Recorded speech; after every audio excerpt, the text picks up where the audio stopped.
3기 오교서약과 육군에 대한 감상을 먼저 하도록 하겠습니다. 거룩하신 부처님께 귀의합니다. 거룩하신 가르침에 귀의합니다. 거룩하신 스님들께 귀의합니다.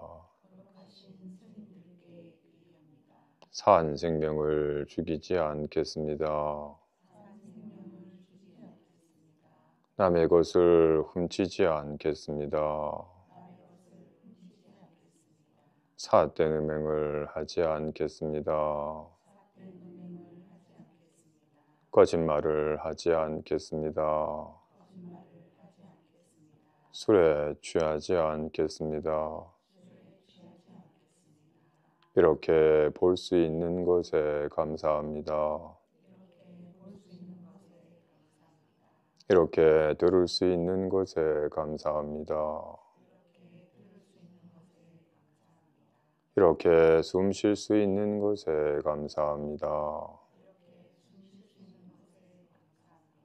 이렇게 말할 수 있는 것에 감사합니다.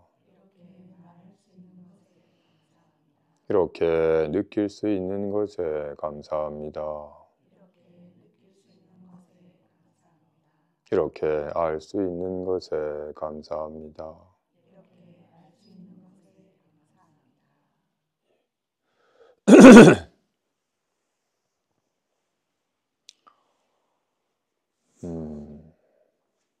자기 자신은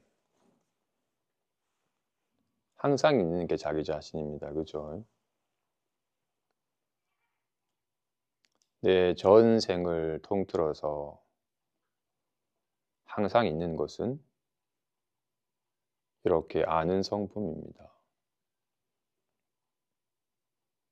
사람이 와서 앉아있는 것을 앉아있는 줄을 알고 일어나서 가버린 줄을 아는, 사람이야 오고 감이 있지만 이렇게 아는 성품은 오지 않았을 때도 있었고 와서 앉아있구나 할 때도 있고 가서 없구나 할 때도 있고 아는 성품은 항상 있어요. 이렇게 아는 성품이 있으니까 소리가 나는 걸 알고 소리가 사라진 줄 알아요. 아는 성품은 항상 있어요. 이렇게 색상을 알고, 색상을 알 때는 보는 성품이라 이름하고 소리를 알 때는 듣는 성품이라 이름을 하지만 이름만 다르지 다 아는 성품이죠. 그죠? 이렇게 아는. 그런데 이 아는 성품은 온갖 색상을 알고 온갖 소리를 알지만 이 아는 성품에는 색깔도 없고 소리도 없어요.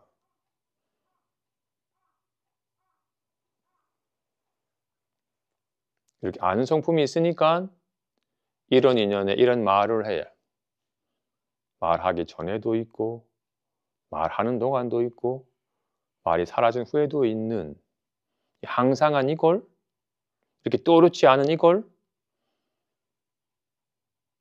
자기 성품이니 본래 성품이니 주인공이니라고 해.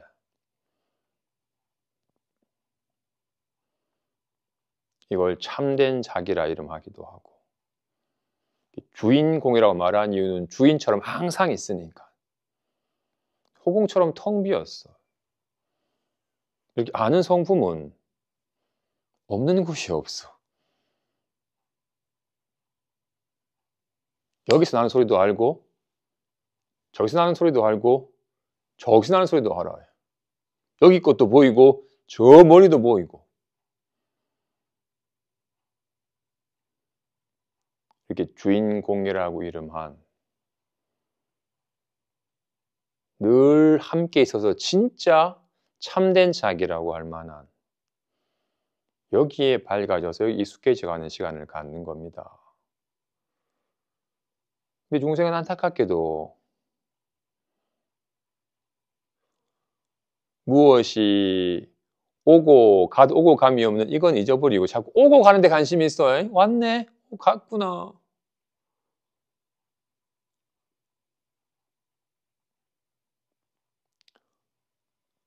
소리는 생겨나고 사라지죠. 사라짐이 없는 이 안 하고 잊어버린 채 날 비난을 해. 날 칭찬하고 자꾸 생겨나고 사라지는 소리에만 관심이 있어.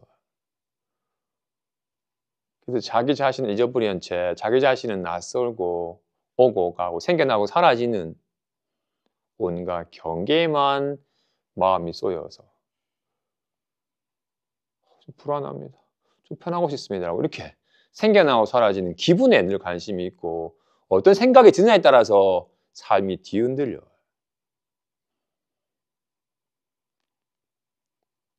흙덩이를 쫓는 개처럼 지혜로운 이는 흙덩이를 쫓지 않고 흙덩이를 던진 자를 물듯이 마음법의 근원인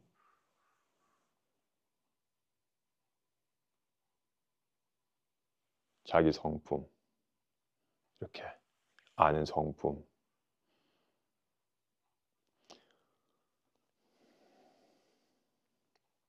그죠? 좋아.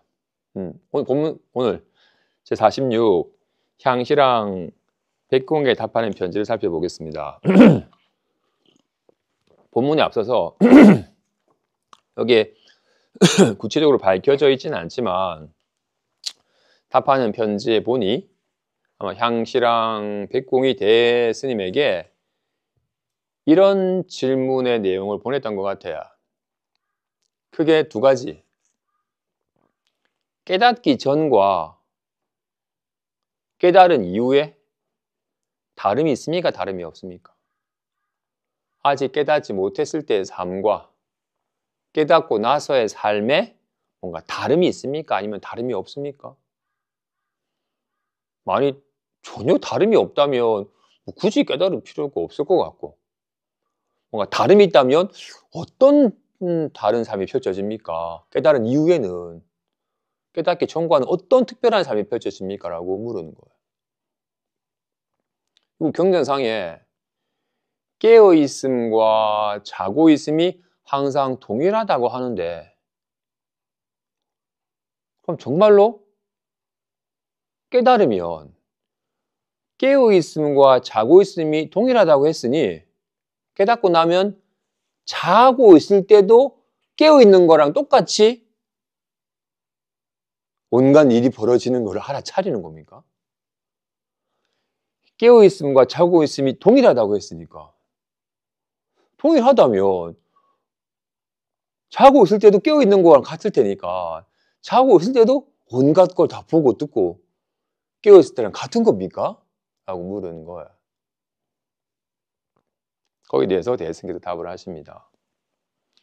기별하여 알려주시길 깨달음과 깨닫지 못함, 꿈과 깨어있음이 동일하다는 것은 한 덩이의 인연이라고 하셨는데, 부처님께서 말씀하시기 그대가 반연심으로써 법을 들으면 이 법도 역시 반연한 것이라고 하셨습니다. 나름 아까 본인이 질문은 했지만 그래도 그 질문에 대해서 본인 나름대로 생각해 보니 깨달음과 깨닫지 못함은 항상 쌍으로 일어나는 겁니다. 깨닫지 못했으니까 깨달음이 있는 거고 깨달음을 세우니까 깨닫지 못함이 있는 겁니다. 그리고 깨어 있으니까 잠들미 있는 거고 꿈이 있는 거고 꿈이 있으니까 깨어남이 있는 겁니다. 이 둘은 항상 한 덩어리입니다 라고 나름대로 불교에 대해서 연기에 대한 가르침을 적용시켜서 답을 하는 거예요. 그렇죠? 그거는 깨달음과 깨닫지 못함이란 정말로 이 법에 이 묘한 법에 이 자기 성품에 온갖 마음법의 근원으로 마음법과 함께하되 마음법에 물들미 없는 이 묘한 법을 깨닫고 깨닫지 못함에 관한 얘기지, 그렇게 깨달음과 깨닫지 못함이라는 여전히 두 개념을 바탕으로 해서 이 둘은 서로 얽혀있는 겁니다라는 얘기는 또다시 개념과 생각에 의거하는 것이니 반연심일 뿐 법은 아닙니다. 여전히 깨어있음과 자고 있음은 서로 연관관계에 있으니 항상 한 덩어리의 인연입니다라고 하는 것 또한 여전히 깨어있음과 자고 있음을 두 다른 상태로 구분하고서 얽혀있다고 말한 것이죠. 그 당체에 대한 바른 안목이 있는 건 아닙니다.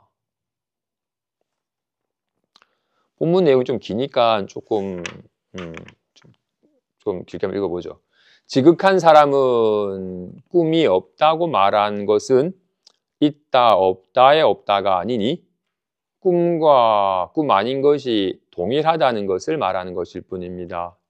이로써 관하건대 부처님께서 황근북을 꿈꾸신 것과 고종이 부유를 꿈꾼 것과 공자가 두 기둥 사이에서 재물을 올리는 것을 꿈꾼 것도 역시 꿈과 꿈 아닌 것으로 이해해서는 안 됩니다.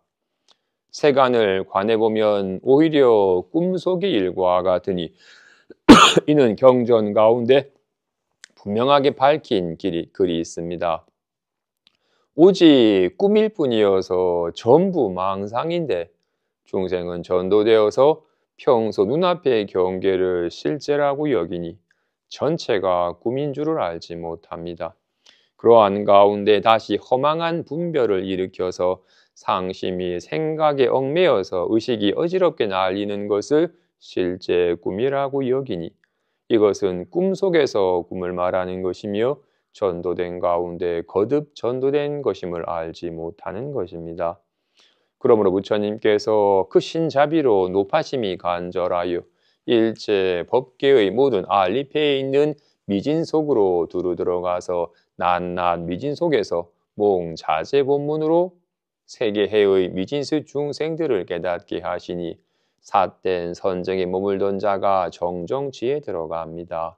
이것도 역시 전도된 중생이 눈앞의 시료한 경계를 알리페로 여김을 드러내 보여서 꿈과 꿈 아닌 것이 모두 환임을 깨닫게 한 것입니다. 그러면 온전히 꿈이 실제이며 온전히 실제가 꿈이어서 취할 수도 없고 버릴 수도 없습니다. 지극한 사람은 꿈이 없다고 한 뜻은 이와 같을 뿐입니다. 보죠. 지극한 사람은 꿈이 없다. 자기 마음에 밝아져서 자기 마음에 지극히 익은 사람은 꿈이 없다고 해야. 그러자 이 사람은 깨달은 사람은 꿈꾸지 않는구나. 꿈을 꾸면 깨닫지 못한 거구나라고 이렇게 말 그대로 이해해서 깨닫지 못한 사람은 꿈이 있지만 깨달은 사람은 꿈이 없다고 이해를 한 거예요. 지극한 사람이 꿈이 없다라는 말은 꿈이 있다, 꿈이 없다의 없다가 아닙니다. 그 말을 해요. 여기에 여기 대스님은 부처님께서 황금북을 꿈꾸셨다고 나오는데 경전에는 묘당보살이 부처님의 법문을 듣고서 비로소 자기 본래 마음이 확 밝아지게 돼요. 그래서 막 환희롭게 기쁨에 젖어 있다가 늦은 밤에 잠이 들어서 꿈을 꾸는데 꿈에 황금북이 있고 황금북에서 빛하는 황금빛이 온 세상을 밝게 비추고 어떤 이가 황금북을 둥 치자 그 북소리가 개송이 되어서 자기 본래 자리를 등진 채 육진 경계로 떠돌던 고달픈 삶을 자초하였구나라는 식의 그동안 자기 자신을 등진 채 미혹한 삶을 산 것에 대해서 깊이 뉘우치는 참회의 개성을 확 듣게 돼. 그리고는 꿈에서 깨서 부처님께 제가 부처님의 법을 듣고서 자기 성품을 밝히자 너무나도 기뻤으며 그 기쁜 마음에 잠이 들었는데 그 기쁜 마음이 화현인지 꿈에 황금북 정말 찬란히 온 세상을 밝게 비추는 황금북이 울림에 자신의 성품을 등지고 살아간 미혹한 삶에 대해서 깊이 뉘우치는 개성을 들었습니다. 라고 아랫 얘기가 있어요. 그리고 고종이, 중국의 고종이 새로 나라를 건국을 해서 자신의 살림살이를 맡을 만한 재상을 임명고자 하는데 주위에 마땅한 사람이 없는 거예요. 그래서 어떤 일을 재상으로 임명하면 좋을까라고 고심하던 쯤에 잠이 들었는데 꿈속에 어떤 성인을 만났는데 이 성인이 자신의 이름이 열이라고 하면서 성인을 만났는데 얘기해보니까 이분에게 맡기면 정말 이 나라가 태평성대가 될 만큼 지혜로운 이고 안목이 있어가지고 이분에게 맡기고자 하는 마음이 훅 드는 거예요. 쯤에서 깨고 났는데 꿈을 깨고 나니 내가 생전엔 본 적이 없는 사람인가. 주위를 아무리 둘러봐도 유명한 화가를 불러서 자신이 꿈에 본 열이라는 이름의 초상화를 그려서 이런 사람이 있는지 전국의 방방곳곳에 방을 붙여가지고 사람을 찾은 거예요. 그러자 저 부흠이라고 하는 시골에서 아주 노역을 하던 사람이 얼굴이 이 사람이랑 똑 닮은 거예요. 그래서 이 사람을 찾아와가지고 왕과 만나자. 왕이 보니까 자기가 꿈에 봤던 그 사람인 거예요. 그리고 얘기를 해보니 세상에 대한 안목이 투월하고 정말 온 사람을 두루 살피는 마음이 덕도 있고 와, 내가 꿈에 본 그분이 바로 이분이라는 거 확신이 들자 이분에게 재상의 지위를 맡기게 되고 그 사람이 정말로 정책을 잘 펴서서 나랑 아주 태평성국을 이루게 되었다라는 얘기가 사기에 나와요. 꿈에. 그래서 이 사람은 그래서 부열이라고 이름을 붙인 거예요. 꿈에 부열을 만났는데 그 꿈속의 사람을 현실에서 만나게 되었다는 얘기고 공자 얘기는 공자 노년에 그죠? 공자가 전국 시대 때 다 전쟁에 치열한 시대니까 막 인간의 인의예지를 얘기하는 가르침을 숭상하는 왕을 못 만난 거야. 막 법령으로 나라를 되살린다 한다는 식으로 막 여러 가지 등등등으로 사람들만 등용을 받았지 본인은 결국에 등용 못 받고 마지막 세월을 보내게 돼. 그러자 그가 노년에 꿈을 꾸는데 두 기둥 사이에 제사상을 차려놓고 제물을 올리는 꿈을 꾸게 돼. 아침에 깨고 나자 그를 따르던 자공이라는 제자에게 이런 전국 시대에 어진 왕이 나타나지 않으니 누가 나를 등용하겠느냐. 나 이제 인연이 다 했으니 내 곧 죽으리라 하고는 일주일 후에 돌아가시게 돼요. 이렇게 요당오살이 황금부를 꿈꾼 것과 그리고 고종이 부여를 꿈에 만난 것과 그리고 공자가 재물을 꿈꾼 것이 사실은 꿈과 꿈 아닌 것이 다르지 않다는 뜻입니다 라는 말을 해요. 우리는 지금은 깨어있고 그지? 푸른 하늘에 흰 구름에 온갖 사람들이 있고 내가 온갖 경계를 보면 반가운 일을 만나면 반가워하고 싫은 일을 만나면 좀 답답해지고 하는 등등등으로 칭찬 들으면 좋고 비난을 들으면 괴롭고 등등등으로 온갖 육진 경계에 따라서 좋았다 나빴다 요동치는 삶을 산다고 여깁니다. 그지? 지금은 깨어서 있는 상황이고 뭘로 잠이 들어서 꿈을 꾸면 꿈이라고 여깁니다. 그지? 꿈과 꿈 아닌 것이 다르죠. 지금은 꿈이 아닌 일상이고 장이 밤에 누워가지고 꿈을 꾸면 그건 꿈이라고 여깁니다. 그지? 그런데 모든 게 다 꿈일 뿐이어서 꿈과 꿈 아닌 것이 다르지 않다고 해요. 한번 봅시다. 꿈에 대해서 한번. 제가 요즘에 잘 꿈을 안 꿨는데 지난번에 최근에 꿨던 그 재미난 꿈 제가 어떤 시골 담벼락 옆을 두고서 지나가는데 회색 담벼락을 내 키보다 높은 담벼락 옆을 지나가는데 옆에서 어떤 여자분이 뱀이다! 라고 소리를 치는 거야. 담벼락 너머에서. 담벼락 너머에 뱀이 지나가고 있나 봐요. 그래서 어이구 뱀이 가고 싶어 하고. 근데 담벼락 옆이었으니까 그냥 뭐 그러려니 하고 가고 있는데 담벼락이 끝나는 자리에서 내가 딱 담벼락 끝자리에 가는데 뱀이 속도가 맞았었는지 내 앞으로 확 지나가니까 놀래가지고 우와 놀라는 순간 손에 들고 있던 어떤 큰 책을 훅 놀라가지고 떨어졌는데 이 책이 뱀으로 확 자극하자 얘가 팍 날아가지고 내 목을 확 감더니 오른쪽 뺨을 쫙 물어가지고 아 하던 순간 깼어. 조금 전에 나는 뭐가 나였어? 담벼락을 걷고 있는 내가 옆에 있는 담벼락 내 눈앞에 있는 담벼락도 보고 또 내가 저 담벼락 너머에 있는 소리도 듣고 내가 내 눈앞에 펼쳐져 있는 뱀도 보고 그 뱀이 내 목을 감아가지고 내 뺨을 확 무는 상황을 느끼고는 아 하였더랬어. 진짜 나는 그게 진짜 나였어요? 진짜 내가 그려낸 환이죠.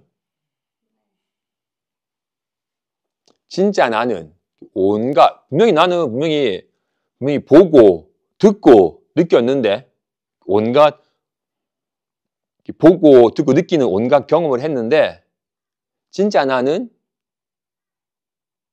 이 온갖 경험을 아는 자였죠. 진짜 나는 이 경험의 내용이 나타나진 않죠.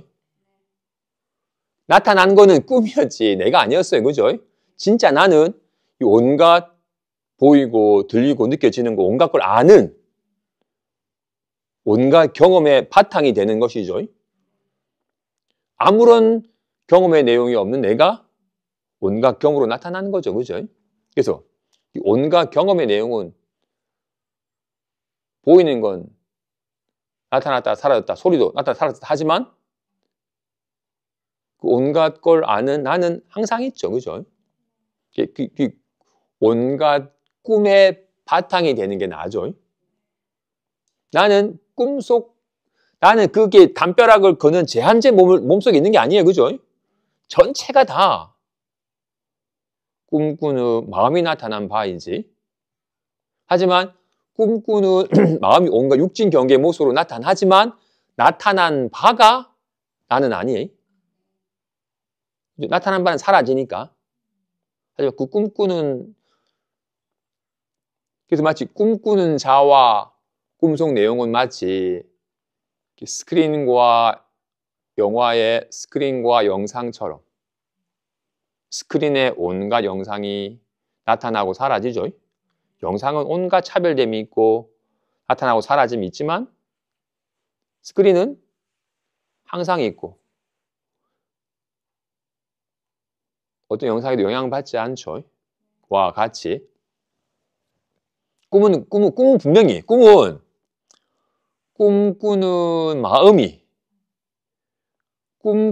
마음에 연에 따라 육진 경계의 모습으로 나타납니다. 그지? 하지만 나타난 바 육진 경계는 다 하나와 같아서 어떤 육진 경계의 모습이 나타나더라도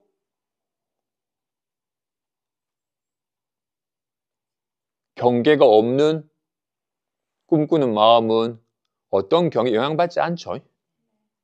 그죠? 다시 꿈속에 분명히 온갖 색상을 보고 소리를 듣고 온갖 느낌을 느끼지만 꿈꾸는 마음에 육진 경계 모습으로 나타난 거죠. 꿈꾸는 마음 밖에 경계가 있는 게 아닙니다. 그죠? 꿈꾸는 마음이 경계 모습으로 나타난 거죠. 그래서 꿈속의 온갖 인식은 꿈꾸는 마음을 인식하는 거죠. 근데 이 꿈꾸는 마음에 항상 온갖 것을 아는 마음과 아는 성품과 꿈속에 아는 성품과 온갖 알매 내용이라고 하는 두 가지 측면이 있죠. 꿈꾸는 마음은 항상 있잖아, 그지? 오늘 꿈속 내용은 차별이 있잖아, 그지? 꿈속 내용은 온갖 좋았다 나빴다 함이 있고 생겨나고 사라짐이 있지만 실제 하는 건 항상 온갖 꿈속 영상을 나타내는 이게 실제 하는 거죠. 그래서 꿈은 마음을 인식한 거죠. 그죠? 꿈꾸는 마음이 경계의 모습으로 나타나는 자신을 인식한 겁니다. 그지? 마음밖에 경계가 없죠. 꿈속은 정말로 마음법 유식입니다. 그지? 오직 인식이 있을 뿐, 오직 다 삼계 유심소연, 모든 세상이 다 마음이 나타난 바였어. 분명히 하얀 회색 담벼락을 보았지만 마음이 하얀 회색 담작의 모습으로 나타난 자신을 인식한 겁니다. 그지? 여긴 조금의 갭도 있지 않죠? 보는 마음과 보여지는 경계가 갭이 있지 않습니다. 그지? 그지?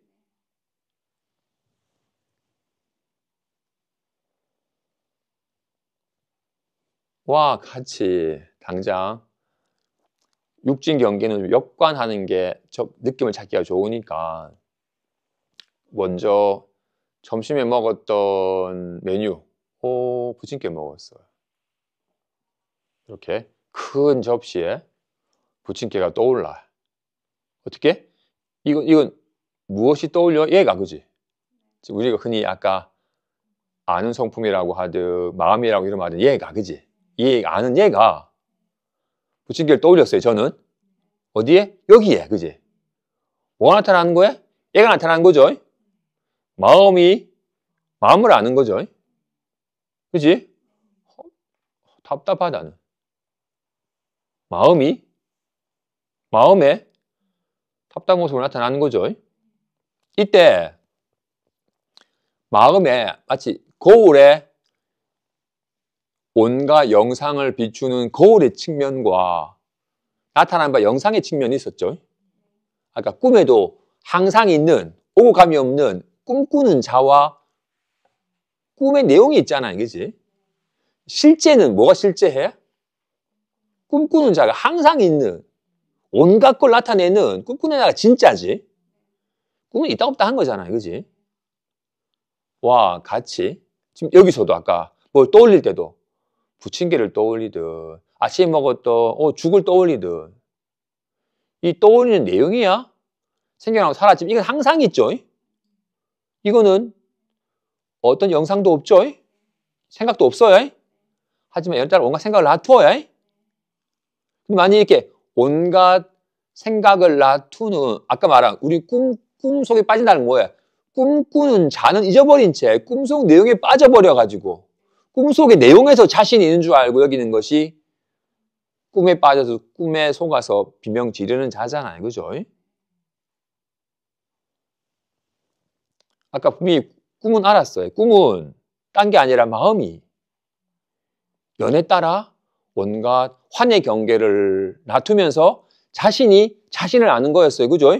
그리고는 진짜 자신을 잊어버린 채 자신이 놔둔 환이 실제인 줄 알아가지고 비명 지르고 놀랐던 거였어. 깨고 난다는 건 에이 내가 내 마음에 그린 거 속았구나라고 이렇게 어떤 걸 놔두어도 문제없으면 알아차리는 거죠.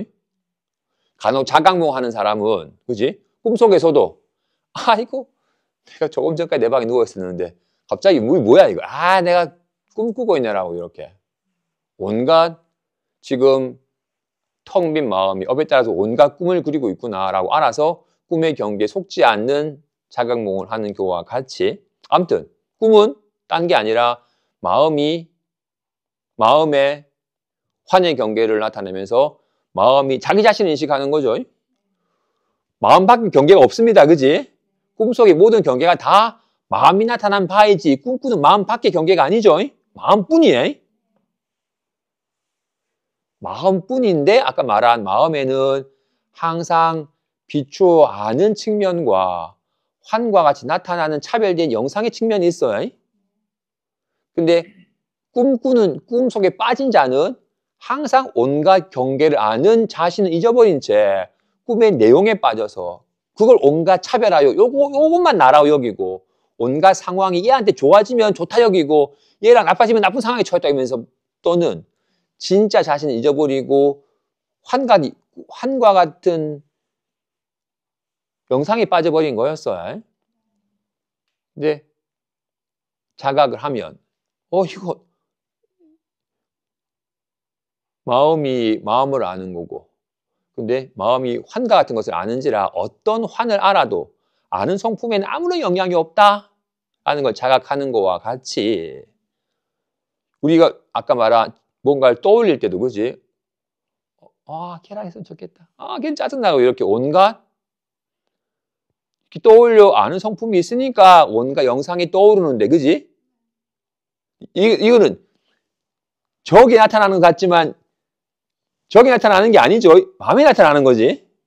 마음이 없는 곳이 없으니까 그지?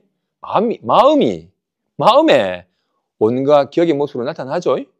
근데 평소에 우리는 이렇게 떠올려 아는 성품은 잊어버린 채 떠오른 내용에 확 빠져버리니까 뭔가 좋은 생각 나면 좋고 안 좋은 생각 나면 막 괴롭고라고 여기 요동칩니다. 그지? 기분 또한 그렇지. 요즘 너무 편하고 좋다 할 때는 좋았다가 요즘 너무 불안하다고 할 때는 괴로웠다가 어떻게? 편하다 뭐가 나타나는 거야? 얘가 어디에? 여기에 뭐로? 편안하다로 어떻게? 편안하다고 알지만 얘는 텅 비었잖아. 느낌이 없어. 얘가 어떤 모습의 환을 놔두든 이건 잊어버린 채 나타난 환을 실제인 줄 알고 빠져버리며 불안하다고 하면 큰일 났어. 빨리 불안이 사라져야 돼. 그지? 확실히 정말로 이렇게 떠오르는 생각이나 느껴지는 느낌은 마음의 생각과 느낌의 모습으로 나타났지만 마음이 마음을 아는 거죠. 마음 밖의 경계가 아닙니다. 그지? 그지? 가나다는 마음의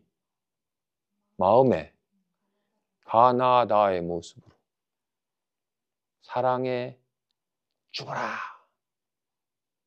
말도 마치 주먹하이 보자기가 손을 떠날 수 없죠. 손으로 말미암아 있기 때문에 손을 떠나서 있을 수가 없어요. 손을 떠나서 있다면 그 자체가 있는 거지. 그지? 그지? 가나다가 자체가 있겠어요? 없겠지 당연히. 이로 말미암은 거잖아요. 그지? 온갖 말들이 다 여기에 이게 마음에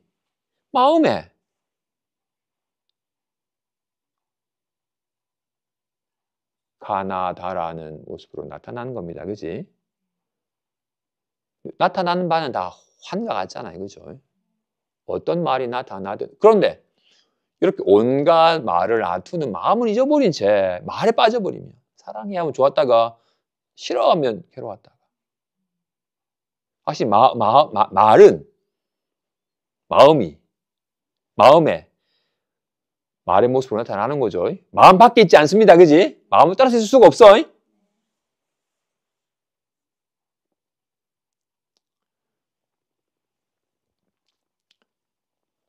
지금 이렇게 가나다는 이 소리는 가나다는 들리고 있죠.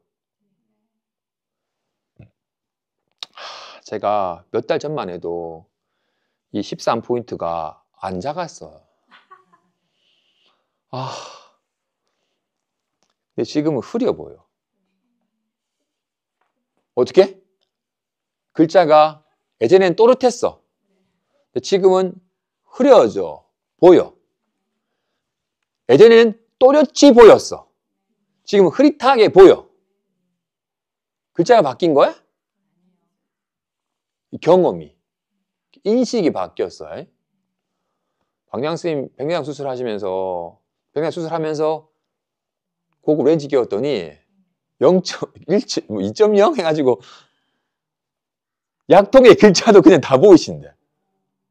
글자가 커진 거야? 인식이. 그죠? 이게 또렷하게 인식이 되는 겁니다. 그지? 지금 이렇게 색상이, 이 글씨가 이렇게 인식되고 있잖아요. 그죠? 이렇게 경험되고 있잖아요. 그죠? 이렇게 인식하는, 이렇게 아는 마음 밖에 있는 게 아니죠. 정말로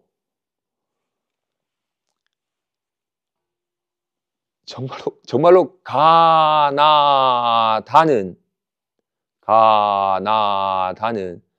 마음이 나타난 바에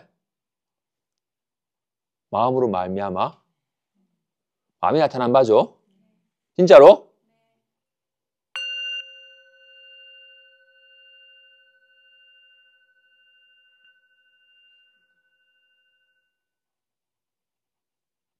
가나다처럼 마음이 나타난 바에 마음으로 말미암아 있는 거에 마음 떠나서 있질 않아요? 왜? 다 인식되고 있는 거니까, 이렇게 지각되고 있는 거니까. 그런지라 꿈속에 회색 담정에 뱀이다 라는 소리를, 따끔한 느낌을 나는 담벼락을 긋는 내가 내 앞에 있는 회색 담장을 보고 내가 저 담 너머에 있는 소리를 듣고 내가 빡 물리는 내 뺨에 따끔거리는 느낌을 느끼는 줄 알았어. 그렇게 꿈속의 상황 전체 중에서 분리된 보고 듣는 육체에 제한된 내가 있는 줄 알았어.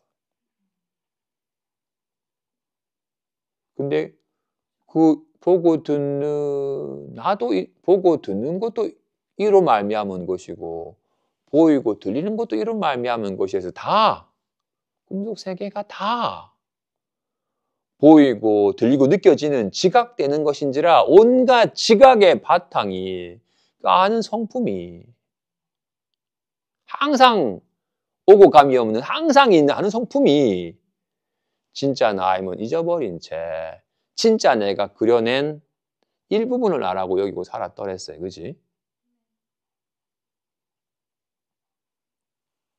와 같이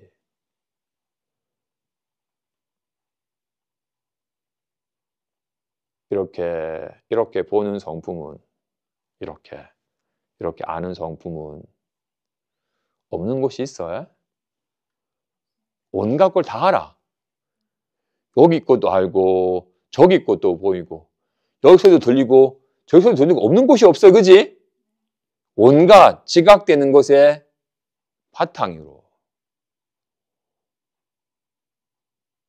위로 말미암아 온갖 일들이 벌어지는데 나는 아이고 여기 내가 눈으로 색을 보고 여기 있는 귀로 소리를 듣고 이렇게 분리된 제한적인 내가 있다고 여기고 삽니다. 그지?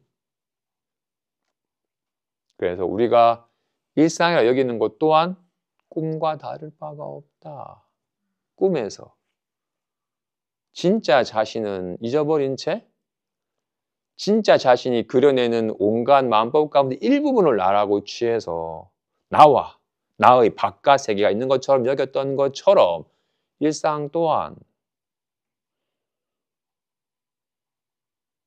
오고 감이 없는 항상 있는 자기 자신을 잊어버린 채 내가 생겨나고 사라지고 좋았다 나빴다 하는 줄 여기고 살고 있잖아요. 꿈도 꿈이고 일상도 꿈이다. 꿈이 꿈인 줄을 알면 꿈이 오직 마음이 나타난 바로서 마음이 마음을 아는 것일 뿐 마음이 속아서 불안했던 것이었을 뿐 아무 문제 없음을 알아차린다면 일상 또한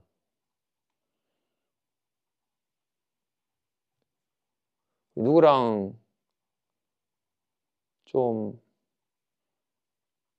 마음이 상해가지고 서로 막 좀 거친 말을 하고 불쾌한 마음이 확 들면 괴로워집니다. 그지? 내가 니 때문에 내가 괴로움을 겪어야 되냐고 이렇게. 니 때문에 겪는다고 얘기했는데 사실은 예수님처럼 뺨을 때리면 아이고 여기도 라고 한다면 미워하지 않는다면 안 괴로울 텐데 때려 쉬는만 해도 죽여버리겠다고 하니까 괴로울 거 아니야. 그지? 내 속에 마음이 자기 불쾌한 마음을 느끼면서 괴로워하는 거라고. 바깥 경계가 아니에요. 그지? 안타깝게 우리는 사람을 바깥 경계는 당연하고 자신의 기분도 경계시하잖아. 내가 왜 이런 기분을 느껴야 돼? 니 때문에라고 이렇게. 이런 기분 떨치고 싶다고 이렇게 온갖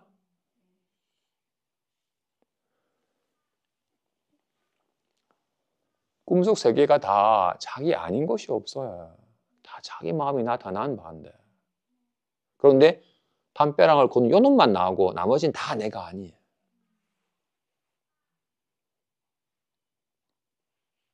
그죠? 그런지라 오직 꿈일 뿐이어서 전부 망상인데 중생은 전도되어서 이 눈앞의 경계를 실제라고 여기니 전체가 꿈인 줄 알지 못한다. 그래서 꿈인 줄 알듯이 일상도 꿈인 줄 알아야 된다. 그래서 꿈과 꿈 아닌 것이 다르지 않다. 진실로 마음을 인식하는 거야. 마음이, 그지? 불안해. 이렇게 아는 것도 마음이고, 불안하다 느낌도 마음이고, 마음이 마음을 아는 겁니다. 그지? 근데 진짜 마음은, 나타난 바 마음은 환과 같은 마음이고, 그지? 근데 답답하다고 아는 마음은 항상 있는 마음이잖아. 항상 있는 게 진짜 마음이고, 근데 환과 같은 마음이라고요. 그래서 진여심과 생멸심이라는 두 이름을 쓰는 거예요. 마음에. 진여의 마음과 진실하고 한결같은 마음과 생멸하는 마음이라고. 우리는 어떻게? 진실하고 한결같은 마음 잊어버린 채 생겨났다가 살아났다. 좋아하다 변하는 마음 상태만 알아. 이걸 내 마음인 줄 알아. 불안합니다. 내 마음이 편하고 싶습니다. 라고 이렇게. 자기 마음은 모른 채 있지도 않은 헛것을 있다고 여기면서 살아가고 있다. 그래서 일체가 전부가 다 꿈임을, 삼계가 오직 마음이 나타난 바임을, 마음을 알면서 마음에 속아서 불안이 떠는 거다. 마치 꿈꾸는 자가 꿈꾸는 마음이 나타난 환에 속아서 마음을 인식하면서 마음에 속아서 불안에 떠는 것처럼 중생들 또한 정신병자가 그런 사람이죠. 그죠? 자기 마음이 그러는 헛것을 실제인 줄 알아가지고 자기 마음이 그 헛것에 시달리고 괴로워하고 그냥 씨름하는 사람이잖아요. 그죠?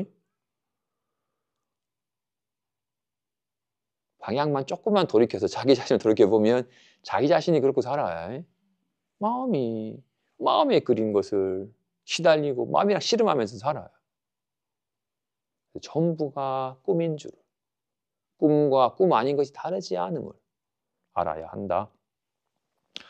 보내신 편지의 물음을 보니 제가 36살 때에 의심했던 것이어서 읽으면서 저도 모르게 가려운 곳을 긁었습니다. 저도 일찍이 이러한 물음으로 원호 스님에게 여쭈었더니 원호 스님께서 다만 손으로 가리키며 말씀하시기 그만 망상으시고 망상으시오라고 하셨습니다. 제가 다시 말하기를 제가 아직 잠들지 않았을 때에는 부처님께서 찬탄하신 것에 의지하고 이를 행하며 부처님께서 꾸짖으신 것은 감히 어기거나 범하지 않으며 종전에 의지하던 스승과 스스로 공부하여 얻은 사소한 것들도 깨어있을 때에는 모두 수용합니다. 그런데 침상에 올라서 잠이 들락말락할 때 이미 주체하지 못하고 꿈에 금은보화를 얻는 것을 보면 한없이 기뻐하며 꿈에 사람이 칼이나 몽둥이로 해치려 하거나 여러 나쁜 경계를 보면 꿈속에서 두려워서 떱니다.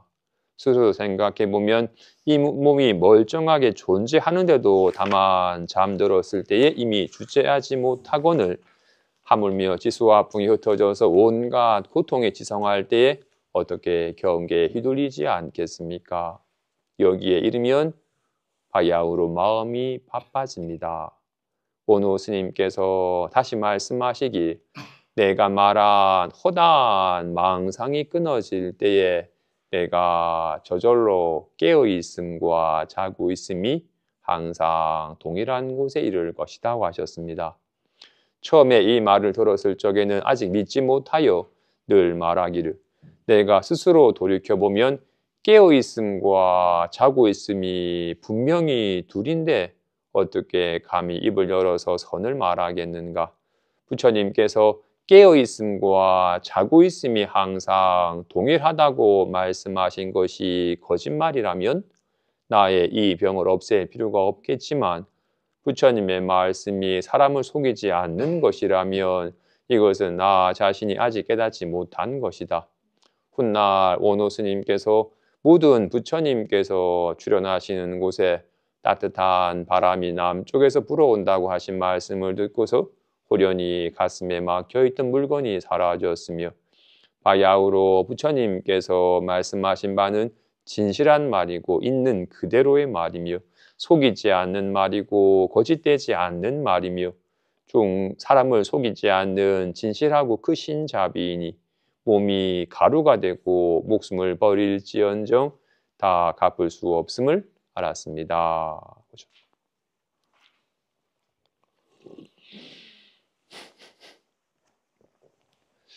대스님이 원호 스님을 처음 찾아왔을 때는 아직 자기 성품에 대해서는 밟지 못한 상태였어요.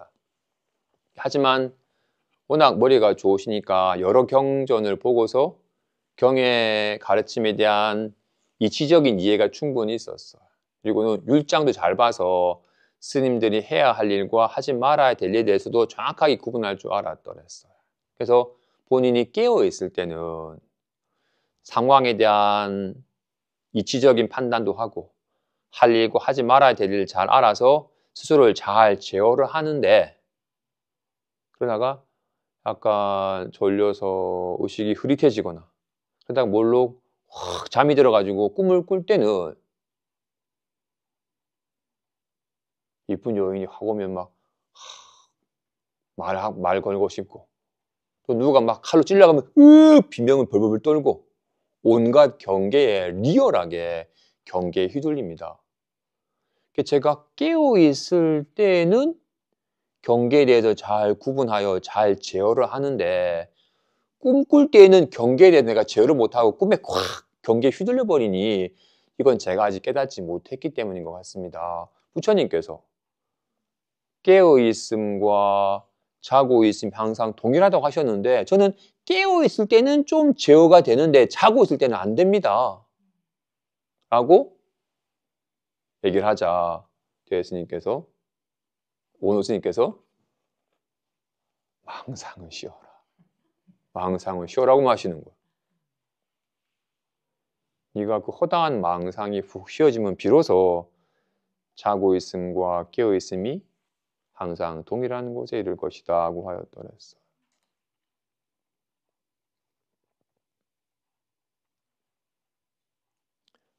그렇죠. 물론 일단 대스님은 아까 말한 것처럼 아직 자기 본래 성품에 대해서 밟지 못했어요. 그래서 이런 수행을 하면 이런 경전을 보고 이런 수행을 하면 점차 불도에 가까워지고 점차 도가 깊어지는 것이고 이런 일을 하면 도랑 멀어지는 것이고 더러워지는 것이라고 여겨서 해야 될 일과 하지 말아야 될 일에 대한 구분이 있었더랬어요. 이런 수행을 하면 도가 깊어지고 도에 가까워지며 이런 짓을 하면 도랑 멀어지고 물들어가지고 잘못된 길로 간다고 여겼더랬어요.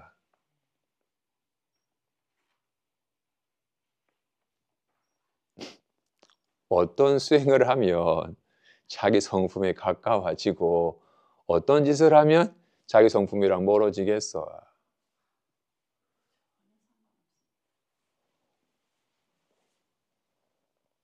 어떤 가르침을 읽으면 자기 성품의 공덕이 늘어나고 어떤 소리를 하면 자기 성품의 공덕이 줄겠어.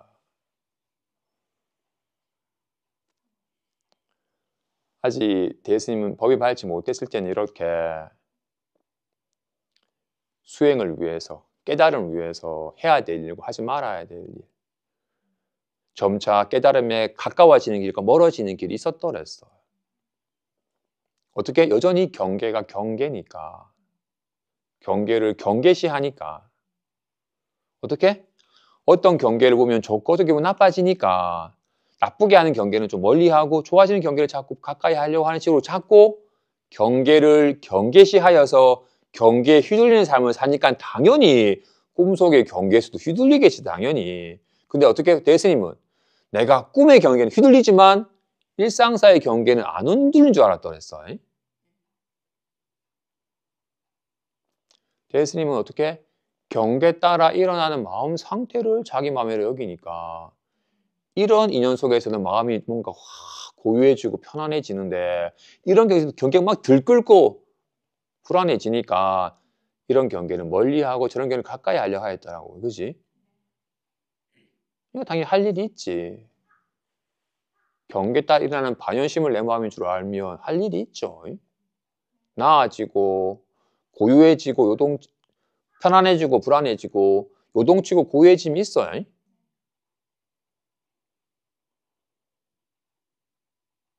근데 자기 성품에 바른 안목이 트이면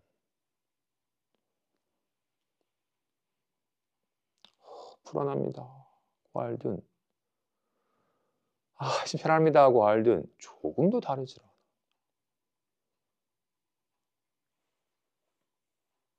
여기는 나아갈 수도 없고 멀어질 수도 없어.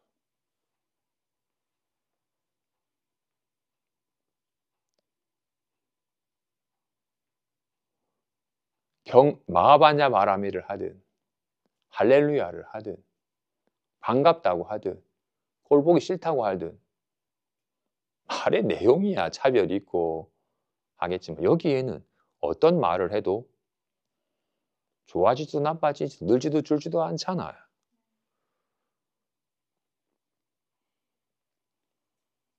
그러다가 대스님이 원어스님 문화에서 공부를 하다가 원어스님께서 법상에 올라서 어떤 이가 모든 부처님께서 몸을 놔두시는 곳이 어디입니까? 라고 묻자 우문인가? 동산수상해. 동산이 우리로 간다. 모든 부처님께서 몸을 놔두시는 곳이 어디입니까? 라고 묻자 동산이 무리로 간다. 고 설하셨는데 나라면 그렇게 설하지 않겠다. 어떤 이가 묻기를 모든 부처님께서 몸을 놔두시는 곳이 어디입니까? 따뜻한 바람이 남쪽에서 불어오니 처마 밑에 시원한 바람이 있는구나 하는 말에 대스님께서 그동안 답답했던 것이 훅 내려간 듯한 홀감을 느껴지자 오노스님께서 대스님이 오노스님이 시자였었는데 시자 소임 같은 거 신경 쓰지 말고 택목당에 가서 오직 거기에 더 보임하도록 거기에 익숙해지도록 매진하라고 하셨더랬어요. 대스님께서 여러 번 안목이 튀시는데 또 한때는 원호스님께서 어떤 거사랑 얘기하던 중에 화두선이라고 하는 그 원호스님께서도 화두를 많이 참고하는 걸 권하셨으니까 예를 들어서 달마리사께서 서쪽 연수시 무엇입니까? 라고 물었는데 뜰 앞에 잣나무니다. 이거 도대체 뭡니까? 라고 이렇게 의문을 내자 제가 자니까 설명을 하셨겠죠. 화두의 진이는 마치 양귀비가 알록산이 지나갈 때 소가 부르는 것과 같다. 화두의 진이는 알록산이 지나가며 소가 부르는 것과 같다. 라는 말에 대해서 뭔가 확 와닿는 게 있었어. 그 고사님이 가고 나서 원식이 와서 양귀비가 소가 부르는 건 소기를 찾는 게 아닙니다. 알록산한테 나 여기 있어요 라고 말하는 겁니다. 나 여기서 말할 수는 없으니까. 현종의 애첩인 양귀비가 당상군인 알록산이랑 정분이 났다는 거를 나 여기 있어요 장군님 했다가는 들통나니까 그렇게 절대 말할 수는 없고 하지만 자신을 드러내야 되니까 소가 하고 부른 겁니다. 소가는 소기를 부르는 게 아니라 나 여기 있어요 라고 자신을 드러내는 겁니다 라는 얘기에 들 앞에 산나무도 그렇다. 한 해도 확 마음이 좀 밝아지셨더랬어요. 탈마 대사께서 우리에게 뭘 전해주려 온 겁니까? 뜰 앞에 잣나무니라 처럼 모든 부처님께서 몸을 놔두시는 곳이 어디입니까? 남쪽에서 따뜻한 바람이 불어오니 처마 밑에서 시원한 바람이 있는구나. 말을 쫓는 사람은 따뜻한 바람이 부는데 왜 시원한 바람이 일지? 말의 뜻에 빠진 사람은 오직 중생의 출현만 볼 뿐이에요. 모든 부처님이 출현하시는 곳이 어디입니까?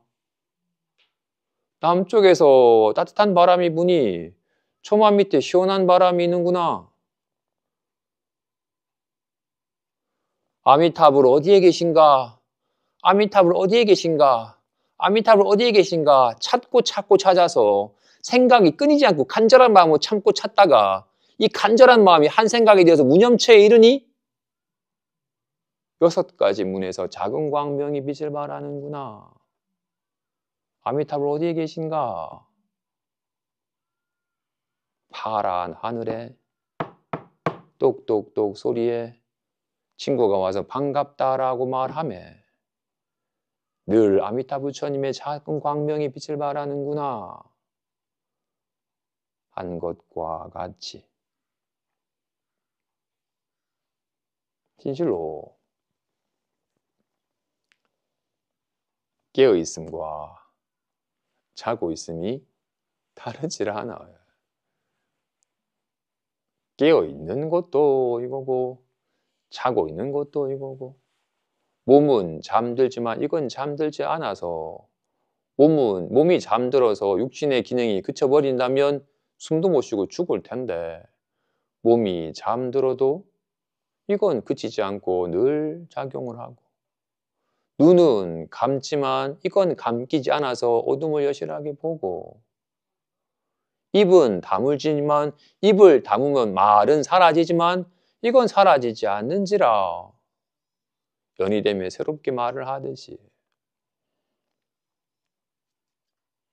마지막 가슴에 막혀있던 물건이 사라지고 나서야 비로소 꿈꿀 때가 바로 깨어있을 때이며 깨어있을 때가 바로 꿈꿀 때임을 알았으며 부처님께서 깨어있음과 자고 있음이 항상 동일하다고 말씀하신 것이 바야흐로 이러한 도리라는 것을 저절로 알았습니다. 이것은 집어내어 남에게 보여주지 못하고 남에게 말해주지 못하니 마치 꿈속의 경계를 취하지 못하고 버리지 못하는 것과 같습니다. 편지에서 깨닫기 이전과 깨달은 이후에 다름이 있습니까? 다름이 없습니까? 라고 저에게 물으셨기에 저도 모르게 사실대로 털어놓았습니다. 편지를 자세히 읽어보니 글자마다 지극히 정성스러워서 선을 묻는 것도 아니고 따지는 것도 아니었기에 지난날 의심했던 곳을 털어놓게 되었습니다. 원컨대 고사님께서는 방고사가 말한 다만 모든 있는 바를 비우고자 하고 제발 모든 없는 바를 실제로 여기지 말라고 한 것을 한번 지극히 제시해 보십시오. 먼저 눈앞의 일상의 경계가 꿈이라는 것을 깨달은 연후에 다시 꿈속의 일을 눈앞으로 가져오면 부처님의 황금묵과 고종의 부열과 공자의 두 기둥 사이에서 재물을 올린 것이 결코 꿈이 아닐 것입니다. 그죠? 깨닫기 이전과 깨달은 이후는 다름이 있나요? 다름이 없나요? 다르게 질문하면 아직 깨어나지 않아서 꿈꾸고 있을 때와 꿈에서 깨어났을 때는 다름이 있나요? 다름이 없나요?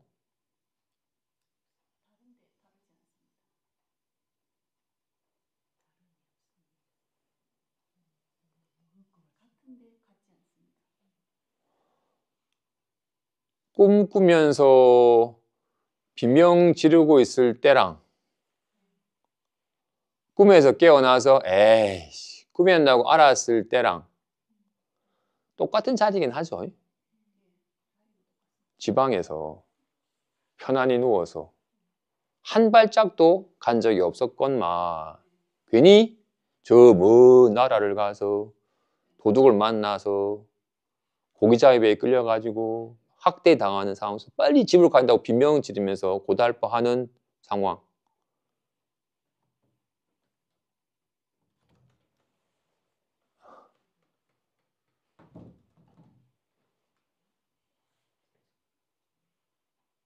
꿈꾸고 있을 때랑 꿈에서 깨어났을 때랑 같은 곳이고 같은 사람이지만 전혀 다름이 없지만 천지 차이죠. 마음이 그려낸 환을 환인지 몰라서 환에 시달리고 환이랑 씨름하고 환을 밖으로 몸부림칠 때는 참 고달픈 삶이었는데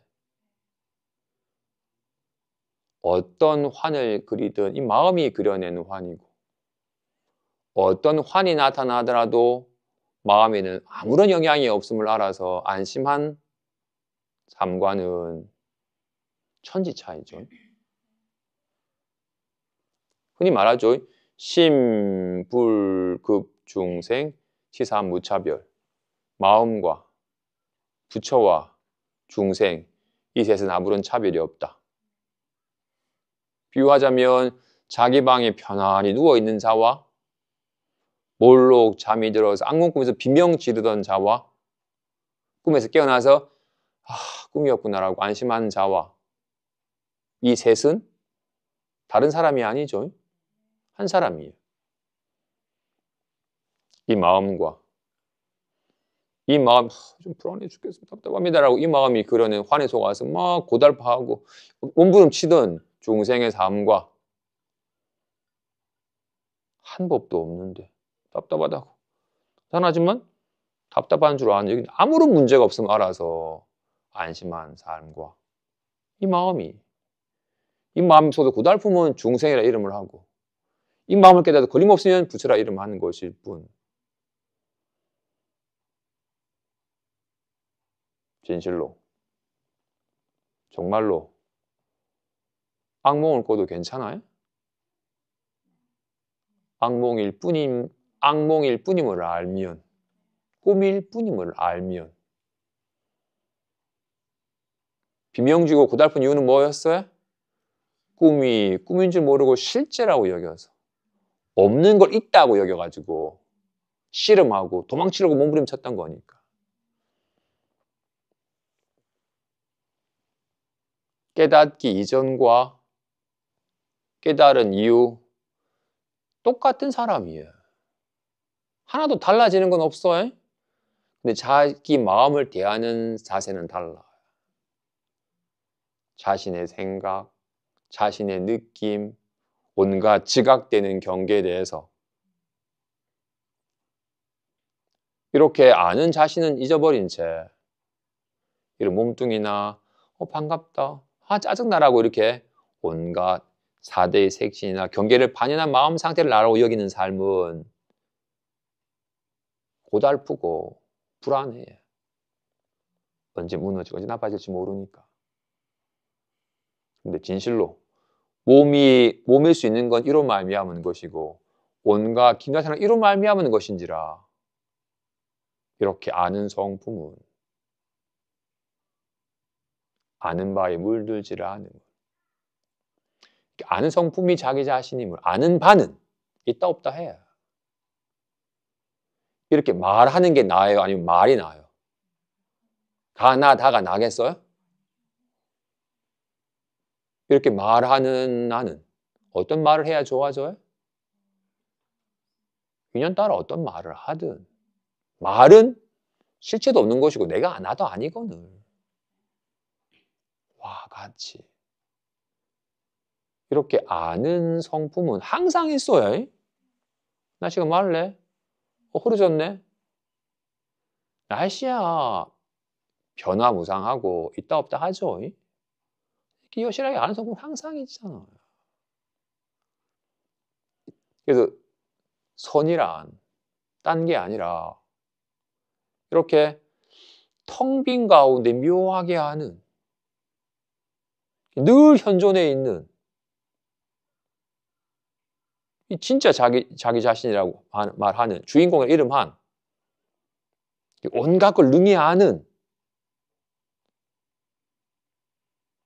하지만 아는 바에 물들미 없는 자기 자신의 자기 성품에 밝아져서 익숙해져 가는 작업을 하는 겁니다. 이걸 잊어버린 채 몸뚱이나 기분을 나라고 여기고 수행이란 몸이 편안해지고 기분이 마음 상태가 고요하고 편안해지는 것으로서 수행을 삼으면 할 일이 있어요. 해도 안 돼.